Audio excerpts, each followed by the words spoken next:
Well, there's, I think, a big assertion. An assertion is that GMOs are more important than several of the things you mentioned before, and I was wondering if Kathy agrees with that point. Getting back to the original question, do people have a right to know? And is it in fact true that GMOs are more important than the amount of orange juice concentrate versus fresh orange juice? Well, I don't know. I think that's up to the consumers, right? The consumers, they tell manufacturers and grocery stores and such what they want to know about it. So Scott's description of the law is not quite right. What FDA mandates for on labels is information that is relative to health, safety, and nutrition. It doesn't mandate process labeling unless it has process-based labeling. GMO food would be a process-based label. We can talk about that in just a second. Unless it has to do with health, safety, or nutrition, or it is not, the product is not what the customer might think it is. That has been used. The law does not compel, or cannot compel businesses to disclose information that is immaterial to health, safety, and nutrition. Unless the law, I mean, you can change the law, but the current law does not do that. So with regard to, does everyone want to know about GM, I think if you ask the question, everybody does want to know, because no one knows what it is. But for me, as a scientist, genetic engineering is just another breeding technology. Nothing that we eat, except berries and nuts, is natural. You never find it in nature. Man, over 10,000 years, has changed, genetically engineered, genetically modified everything. There's no lettuce, there are no oranges. The cows that we have, we have crossed species and crossed genera for thousands of years. We just did it with our hands. Then about the 1700s, Mendel brought us genetics, and there was some predictability between what you would get if you crossed a mom and a dad plant or a mom and a dad animal. In the 1920s, we started hybridizing, creating hybrids. Corn is the obvious example of that. In the 40s, we started changing genomes with chemical mutagenesis and irradiation. Every seed we use, organic, conventional, GE, has been mutagenized. We're just adding to it. For me, genetic engineering is the next step in that breeding process. It's precise. The difference between genetic engineering and all the other breeding practices that are still in use today, we still use them, is the precision and the predictability. With the others, chemical mutagenesis, right? You take seeds, you want to try to change base pairs or change the DNA to get a new trait, you flood it with chemical. Grow out the plants, and hopefully, maybe, you get a plant that has the trait you want. Taller, greener, whatever, insect resistant, whatever. Right? It's hit and miss. Breeding is hit and miss. That's why siblings don't look like one another. Right? In agriculture today, the crops all look the same, right? Because you want corn to look like corn, cherries to look like cherries, etc. We don't want brothers and sisters in the grocery store. We want them all to look the same. That's what consumers have asked for, and that makes it easier for marketing of fruits, vegetables, etc. So I would say that if you asked a consumer, do you want to know that your food came from chemical mutagenesis? Of course they're going to say yes. It sounds scary. So I don't dispute your number of 93% or whatever it is. I think that's it. But I think it's because people don't know. GMO is not scary. It is not unhelpful. There are hundreds, if not thousands of studies that have shown that GMOs present no greater risk than food produced by any other technology. There are hundreds of studies that have shown that we get from GMO production greater yield, less use of pesticides, carbon sequestration, all sorts of things that we haven't achieved, or we have the improvement in farming that we cannot achieve or haven't been able to achieve with traditional breeding technologies and farming practices. So we will see if Congress gets engaged in this. There have been labeling bills introduced in Congress for, I think, probably as long as I've been in Washington, about 15 years, 17 years. None has passed. None of the bills passed, the state bills passed in 2011 or 12. I think there are 32 states, actually, this year that have labeling initiatives. Washington State, I don't know if we're going to talk about that. That's a ballot initiative. It's going to be voted on in November. But most of the others are in the state legislatures, and we don't believe that, that those will pass. So I think we will, it's not the end of the story. California was, as Scott says, it generated all this interest in labeling. I don't think that's true at all. It was already there. It was already there. It just magnified, I think, the exposure to the issue. For us, it was a watershed moment, because even though we opposed the legislation for the reasons that I've mentioned, right? We lost. We won at the ballot box, but we lost in reputation, right? Because by opposing these labeling initiatives, which, I'll be honest, we're going to continue to do, it's bad policy. It is going to subject our food chain to red tape and legal challenges that we just don't want to see. But we'll continue to oppose them. But what was the watershed moment for us? It was that we as an industry, the biotechnology industry, we are the companies that produce the seeds. Right? We don't grow them. Those are our farmer friends. We don't make the food from them. That's the Grocery Manufacturers Association, the branded companies, etc. But we haven't been talking with the public, with legislators, with influencers at all for 15 years. So for us, it was, as I said, a watershed moment. It is one of the reasons I'm here today. As I said at the beginning, we've never done anything like this before. I think that the dialogue that we're having today and the dialogues that you will continue to see from my industry, hopefully, will assuage the concern that folks have about GMO foods. One last point, I'm not against labeling at all. I'm against mandatory labeling, which in the United States is reserved to convey to customers that there is information about nutrition, a health or a safety aspect of the food. Right? If folks want to voluntarily label, great. If they want to find another mechanism to provide the information that consumers are seeking, that's great too. So our opposition here, I want to be clear, is not about labeling, not to labeling. It's about the mandatory nature of the labeling that's being sought. One of the points that came out of that is a clear assertion in the case that there's no health impacts, and I think that we see that broadly in scientific literature, but I think that there are public opinion surveys that more people in the public do think that.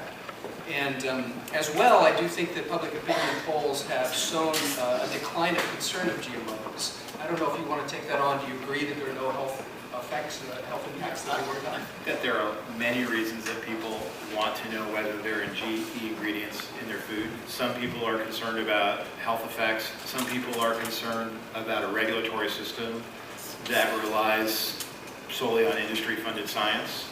Some people are worried about the increased use of herbicides or weed resistance as a result of our transition to HT crops, to herbicide-tolerant crops.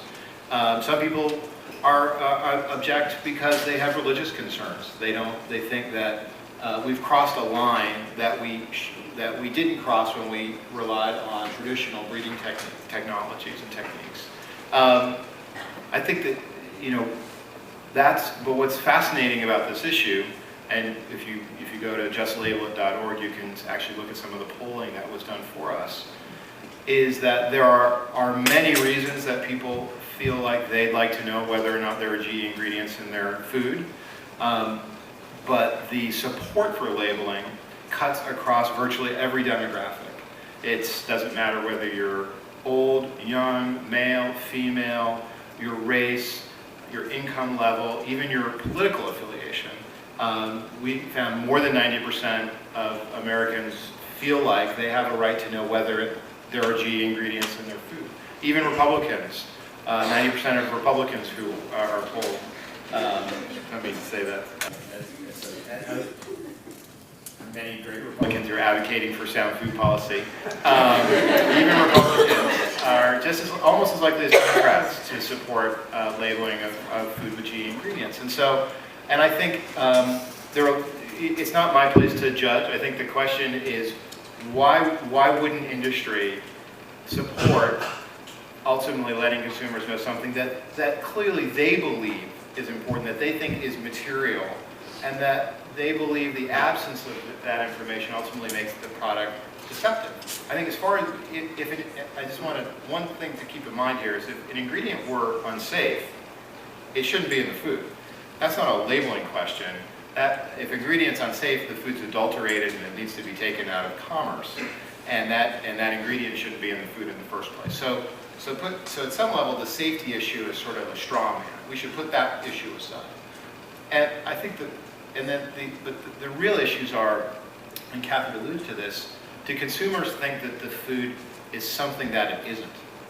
Is there something inherently deceptive about not telling consumers whether or not there are GE ingredients in food? Is there something inherently deceptive about not telling them whether or not their food includes corn that produces its own insecticide? Is corn that produces its own insecticide substantially equivalent to the corn that we've always fed to animals or used to make our food products? And I think most consumers would say no. And most scientists might say, I don't know what they'd say. It seems, I'm not a scientist, I'm a lawyer. It seems to me that a salmon that grows twice as fast or corn that produces its own insecticide is different from the corn and salmon that I have been eating. And I'd like to know, I'd like to know whether or not those technologies have been used to produce the food I'm about to eat. And I can understand why other people might want to know that as well. The other thing I was just going to mention, there is one example of where we've labeled something as a result of how it's produced, or the process by which it's produced, is irradiation. And so FDA has sort of crossed the line and provided, in a sense, and provided consumers information and compel companies to require that you have information. For at least in that case, where there isn't a material change in the food itself, but there is a process that, for whatever reason, I'm not particularly worried about irradiation, but for whatever reason, consumers feel like they're entitled to know about. May I just correct them? Go ahead, Kathy. So there's been lots of process-based labeling mandated, not just irradiation. It's all about safety. Why does your milk say pasteurized? For the same reason that somewhere in the grocery store there's a Redura on irradiated food. Just so you know, if you are buying fruits or vegetables from abroad, they've been irradiated, right? The pathogens that are in the natural environment, right, would decompose those fruits and vegetables if they were not exposed to something. Same with milk. So when FDA mandated pasteurization, it was telling consumers that there was a difference between pasteurized milk, which had a decreased pathogen load, a bacterial load, microorganism load, than raw. Same with the radiation. Hydrogenated vegetable oil, you've all seen that, right? That's process-based. But what are we talking about? Trans fats. That's what that is. So you won't see trans fats on a label. You'll see no trans fats on a label. But hydrogenated oil tells you that this product contains trans fats. And we know that, again, a health issue. Trans fats have been associated with heart disease. When you said you weren't a scientist, you weren't kidding. That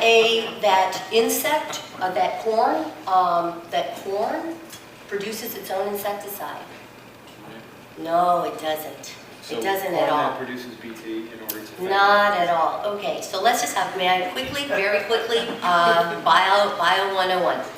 So insect-resistant corn in the United States has been genetically engineered to produce a protein that when a pest eats the corn, the digestive enzymes in the pest cleave the protein, and it becomes a toxin to the pest. That protein, cleaved or whole, is completely benign to humans. It is so benign that where did the idea come from? We got it from organic farmers. Organic farmers have been spraying their crops with BT, Bacillus thuringiensis protein, for decades. That's where we got the idea. So if you eat organic corn, or an organic corn product, or you eat a GMO sweet corn, or a GMO corn product, your exposure is not unique. You have already been exposed to that protein. That protein is harmless to humans. So it's not an insecticide, it's a protein that becomes a toxin when the pests digested, I don't even know if they have saliva, I'm not an entomologist, cleave that protein. That's what, it's not really producing insecticide at all. I wanted to move on because there have been a couple of assertions in their discussion about health on environment and the overall balance of genetically modified organisms in environmental impact, whether they're a good thing or a bad thing overall for the environment. I just got back from the European Geosciences meeting, 12,000 geoscientists, and I was standing in front of the world's greatest expert in corn belt soil erosion. And he said soil erosion continued on at terribly unsustainable rates until we had no-till agriculture, and then it went to almost zero. And a lot of that no-till agriculture is dependent on heavy amounts of insecticides and herbicides, and some of it very much so is genetically modified, almost all of it is genetically modified in that case. But what would you say then, Scott, is the overall environmental impact of GMO? Is it a good one or a bad one?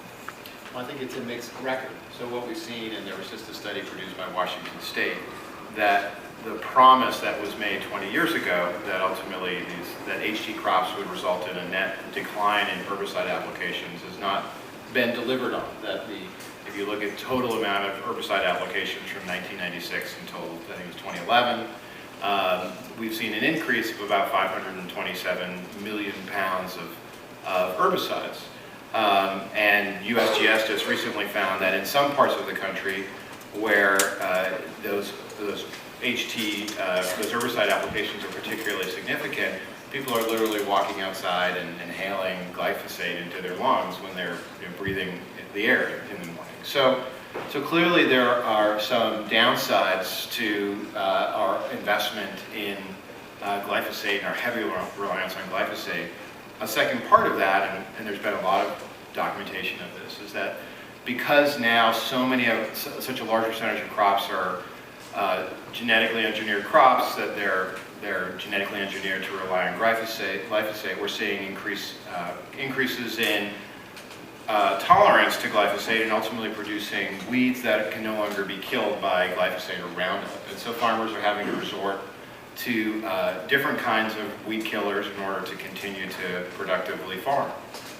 Some of those weed killers are more toxic than glyphosate or present other water quality problems than glyphosate. So in some respects, GE crops haven't delivered on all the promises that were made 20 years ago. Okay. So I'll disagree with that wholeheartedly.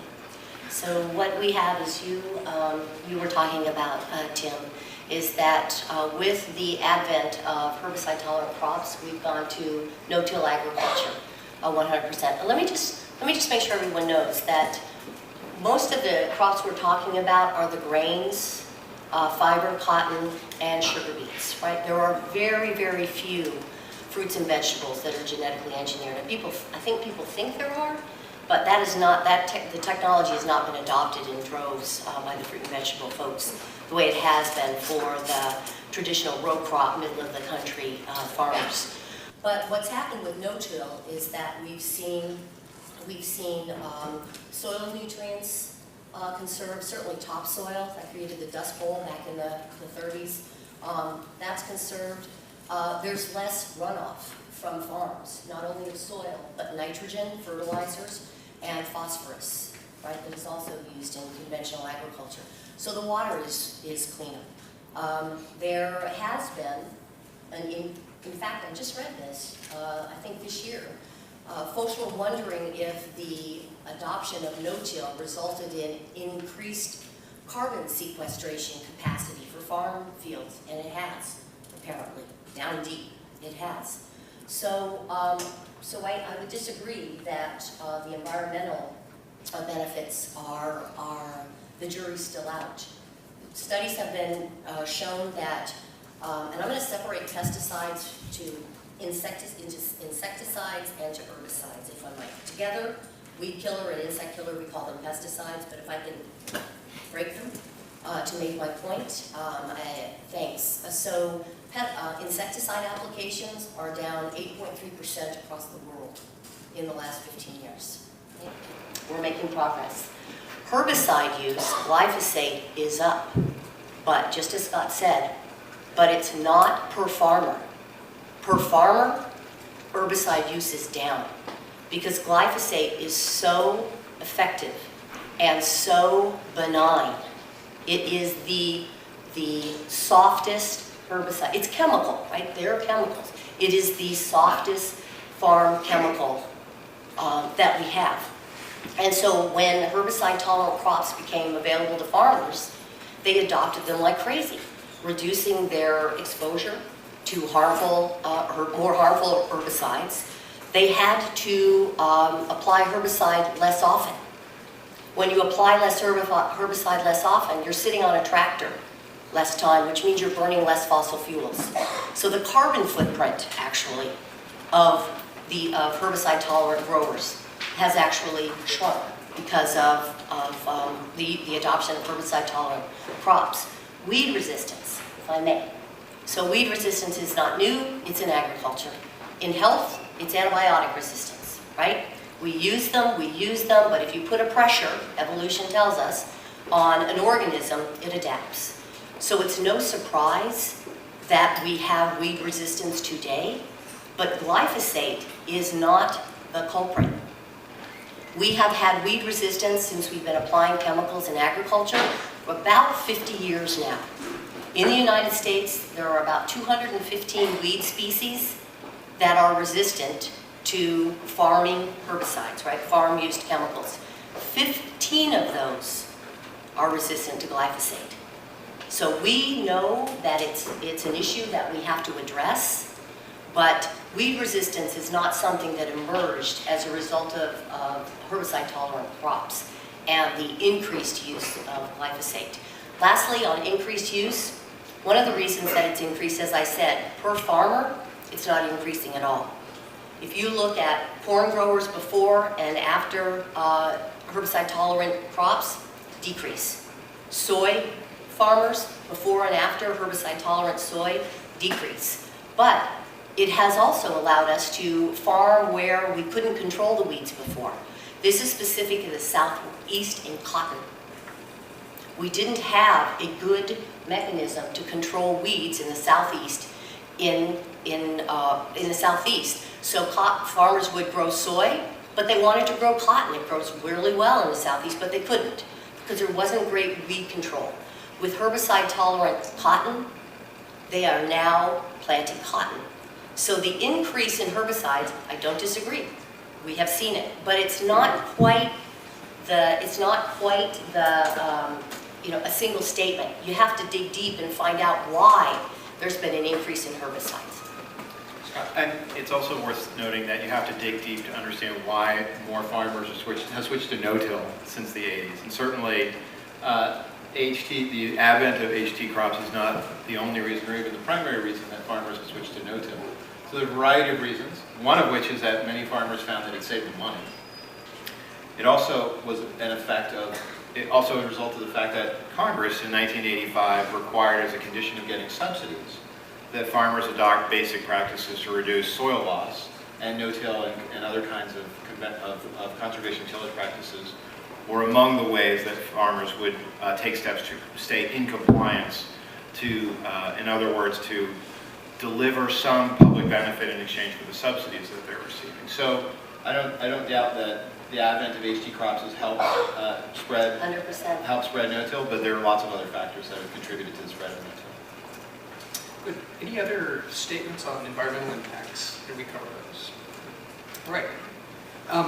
And I'm sure there'll be questions later from the audience as well. One of the questions I have then, as we've gone through the health, environmental impacts, the beginning of labeling, is you both agreed that you agree that there should be labeling of some kind or another. What I'd like to know now is what's the ideal arrangement for labeling GMOs, and I'll start with Scott and then move to Kathy on that. So I don't think anyone thinks that there ought to be a warning label, a skull and crossbones, a scare tactic that somehow implies that there's something unhealthy about GE ingredients. We've advocated for EWG and the Just Labeling campaign have advocated for simply information on the back of package so that consumers can make choices for themselves and their families. I think no one thinks, although we're likely to see, but no one thinks that we should have a bunch of states pass laws on their own that would create a patchwork quilt and make it hard for industry to ultimately design different labels for different states. But the absence of federal leadership on this issue, the failure of the administration to fulfill the promise that President Obama made when he was candidate Obama in 2007, has really opened the door to that scenario where you have some states pass a law that requires labeling. And it's much like other labeling issues that we've seen recently. The best example would be menu labeling, where a number of states and cities moved forward to require menu labeling because FDA didn't use the authority that arguably they had to require menu labeling, or industry didn't come to the table soon enough to make clear that they had that authority. And so I think at the end of the day, just to be very clear, nobody's advocating for a health warning. We don't think that there's a basis to make a health warning. If there was something unsafe about GE ingredients, they simply shouldn't be in the food. What we are advocating for is mandatory labeling that provides consumers information so that they can decide for themselves whether or not all the arguments I'm making are good arguments or whether or not all of the arguments Kathy are making are good arguments. And I think that's a view that ultimately trusts consumers. Smart companies, the companies that have been in business for hundreds of years selling us food, recognize that it always makes more sense to trust consumers, to give consumers more information, not less information. And I think at the end of the day, many of the branded food companies are going to recognize that, and Kathy alluded to this earlier, that the fight over labeling is actually worse than the label, that the damage that's being done to the reputation of good companies who have a history of providing more information, whether it's the Nutrition Facts Panel, whether it's providing more information about calories and so on the front of their packages, that the fight against labels is really inconsistent with the more recent history of the food industry. Kathy, what would be the ideal arrangement for labeling? So I think that it is up to companies or industries to decide what is the best mechanism to provide that information voluntarily to consumers. Again, it is not the label per se that I have an issue with, as Scott alluded to. I'm not saying there should be labels, that's up to companies and consumers. But it is the nature of the label that we're talking about, the mandatory nature of the label. It's got to be, if it's mandatory, it is conveying a health or safety issue. Scott just said, there is no health or safety issue. So it's just kind of interesting is that we, as far apart as we are, we're also very close, right? In that we agree that if consumers want information, they should have access to that information. It's just the how and the why, right? The how and the what, I guess. The how and the what.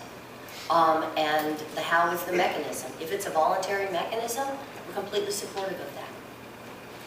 Well, unfortunately, the industry has not yet seen fit to come up with a voluntary mechanism that works, and I doubt they will, because I think you know, and I know, and most of you know, that this is the sort of issue where industry is going to jump together or not at all. And for better or worse, states are impatient. People in Washington State in particular are impatient, especially as we see the advent of things like GE salmon, GE apples into the marketplace. And so, ideally Congress, or even more ideally the administration, would step in and really solve this problem for industry and for consumers. Create a single scheme that's not a warning, but that provides on-package information about whether or not food contains some GE ingredients, and make sure that that scheme applies to manufacturers across the country. For what it's worth, 64 other nations have already required GE labeling in some form or another.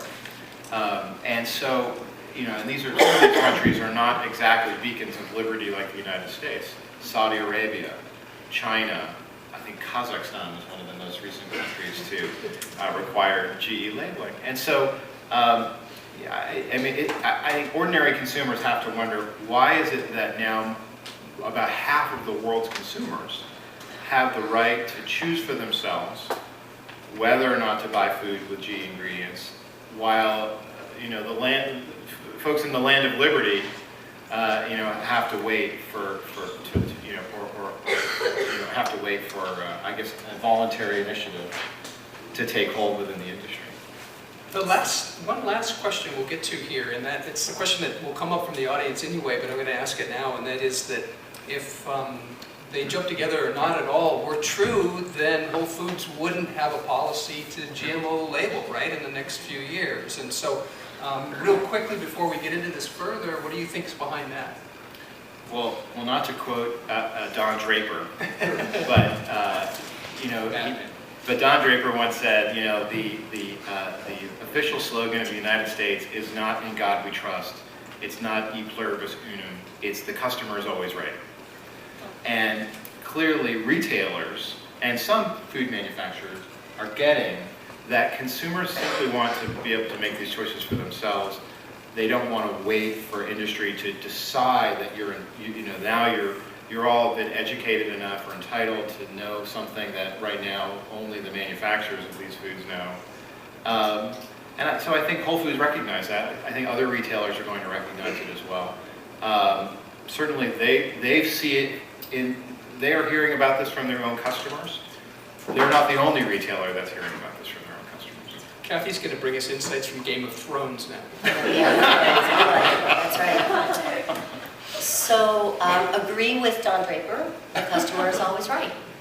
That's one of the reasons that I'm here today to talk with folks, because we've got to, as I said, we have nothing to hide, and we are improving. We need to improve our transparency and our communication with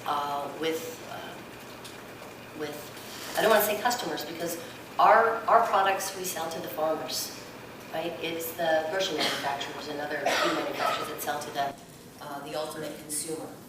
Our customers are the farmers, but we're wanting to open our doors and talk with everyone. Whole Foods, they are catering to the demands or the wishes of their customers. They have every right to require their suppliers to, in 5 years, is it?